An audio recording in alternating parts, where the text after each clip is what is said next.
ఉమ్మడి నిజామాబాద్ జిల్లాలో ప్రభుత్వ డిగ్రీ కళాశాలలో దోస్తు 2026-27 ప్రవేశాలు పెరిగాయి. నిజామాబాద్ జిల్లాలో 8 కళాశాలలు 75.6%, కామారెడ్డి జిల్లాలో 5 కళాశాలలో 77.09% సీట్లు భర్తీ అయ్యాయి. ప్రభుత్వ కళాశాలలపై విద్యార్థుల తల్లిదండ్రులు పెరిగిన నమ్మకాన్ని ఈ ప్రవేశాలు నిదర్శనమని అధ్యాపకులు తెలిపారు. నిజామాబాద్ అర్బన్ ఎమ్మెల్యే ధన్పాల్ సూర్యనారాయణ బుధవారం కలెక్టర్ భవేష్ మిశ్రా చాంబర్లో ఉన్నతాధికారులతో సమీక్ష సమావేశం నిర్వహించారు. నియోజకవర్గంలో కొనసాగుతున్న అమృత్ 2.0 పథకం పనులు పురోగతిపై అధికారులను అడిగి తెలుసుకున్నారు. గిరిరాజ్ ప్రభుత్వ కళాశాలలో 2026-27 యూజీ, పీజీ గెస్ట్ ఫ్యాకల్టీ పోస్టుల భర్తీకి దరఖాస్తులు ఆహ్వానిస్తున్నట్లు principal professor P Rammohan Reddy తెలిపారు.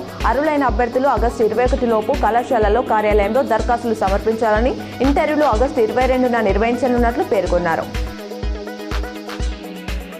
నిజామాబాద్లో పీడీఎస్యూ సహా లెఫ్ట్ విద్యార్థి సంఘాల నాయకులపై 7 సెక్షన్ల కింద మోపిన అక్రమ కేసులను ఎత్తివేయాలని కోరుతూ కాంగ్రెస్ సీనియర్ నేత, రాజ్యసభ సభ్యుడు వి హనుమంతరావు రాష్ట్ర డీజీపీ సివి ఆనంద్లకు పీడీఎస్యూ రాష్ట్ర కార్యవర్గం వినతి పత్రం సమర్పించింది.